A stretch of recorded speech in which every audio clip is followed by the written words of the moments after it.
Great to see you back, English 1302 students.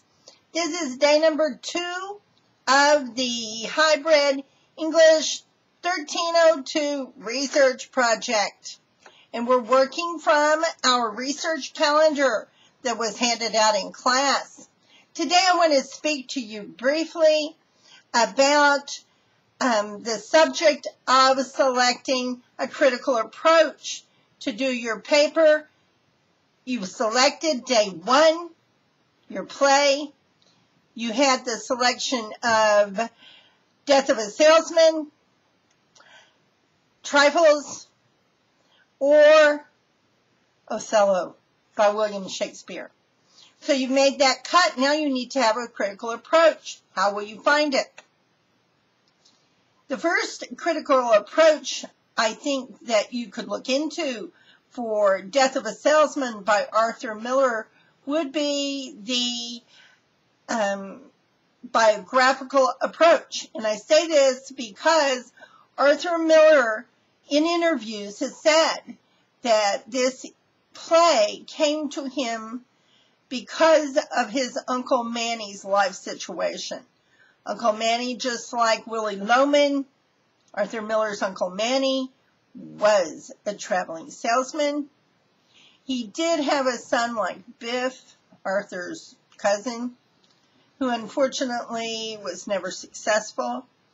And in the end, Uncle Manny did kill himself. So he was suffering from suicidal ideation. And so you can pick this approach, a biographical approach, and you'll find sources that will support this critical approach to this play. You could easily find 6 sources if you look into Arthur Miller's biography. Another approach that you can use, a kind of an offshoot to that approach you can use for Death of a Salesman, would be the psychological approach.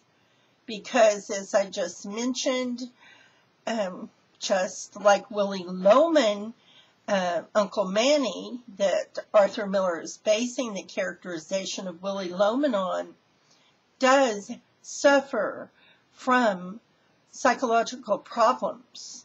And you could put on your psychiatrist hat. We have to put on lots of hats during this project. And you can psychoanalyze the character of Willie Loman and see what you think is happening with him. But just from the evidence of the play itself, we see that he definitely, there's no doubt, that he suffers from suicidal ideation. Also, by looking at the characterizations of the other characters in the play, we realize that Arthur Miller really has a lock into an understanding of how people close to somebody who kills themselves, their reactions to it. Linda is in total denial, for instance.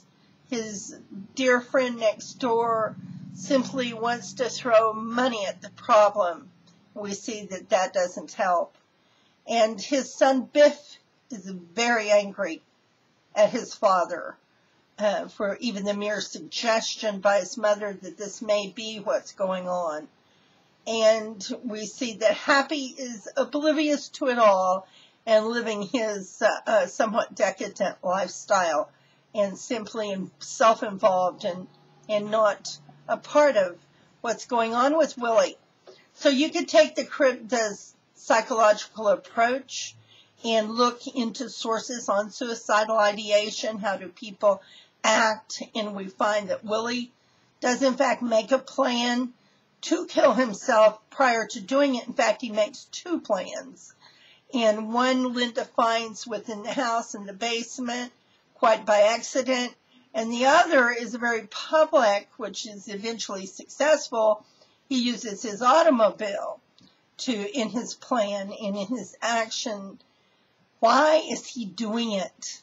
That could be a research question that would lead to an entirely different research, an entirely different paper. But that would be to look in what is motivating Willie to commit suicide. And if we were to look in that particular question, the why of it all, we would find it's because Willie Loman is totally convinced that attaining the American dream of the mid of last century is attainable. You can work hard all your life and then remain married, and your children will do better than you have done. That's the American dream, in essence, plus owning a home.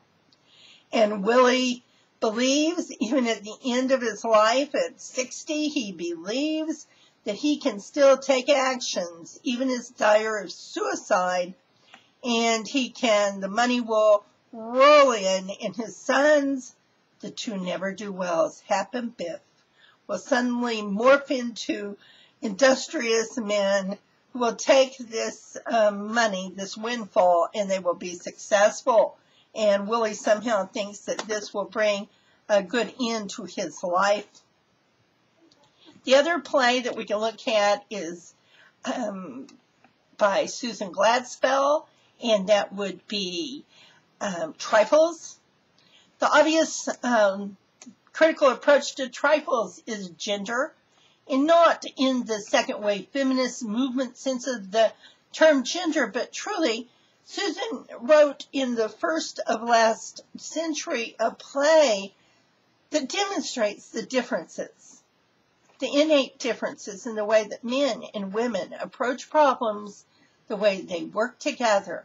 So you could look at criticism of the play and the play itself and take as your question, research question, do men and women approach problems differently?